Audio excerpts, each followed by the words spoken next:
क्या आपने कभी नोट किया है कि अक्सर औक़ात हम किसी दुकान से, किसी जगह से कोई सामान खरीद रहे होते हैं और अक्सर औक़ात वहाँ पर काफ़ी रश होता है। रश की वजह से हम अगर ग्राहक को ₹100 देते हैं तो वो अक्सर औक़ात 100 के साथ इज़ाफ़ी हमें वापस दे देता है।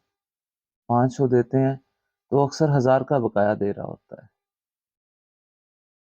वो आपके हाथ में इज़ाफ़ी पैसे नहीं आए, बल्कि खुद के मुहासबे का एक मौका कुदरत ने मुहैया किया है।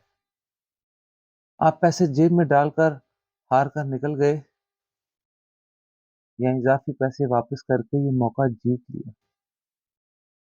खुद का मुहासबा यानी सेल्फ असेसमेंट के लिए आपको किसी इंस्टीट्यूट या किसी माहिर फ़न की ज़रूरत नहीं है। ये आप खुद करते हैं और रोज़मर्रा की ज़िंदगी रोज़ाना इसके टेस्ट देती है।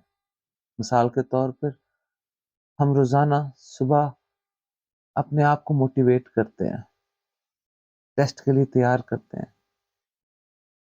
उस दिन के कामों के लिए अपने आप को रेडी करते हैं जो कोई दूसरा हमारे लिए नहीं करेगा। क्या हम इसके लिए मोटिवेट हैं? हम अपनी ज़िंदगी के खुद ज़िम्मेदार हैं। ज़िम्मेदारी लेने वाला लीडर कहलाता है। क्या हम लीडरशिप के लिए तैयार हैं या अपनी ज़िम्मेदारियाँ दूसरों पर डालकर पीछे हट जाने वाले हैं?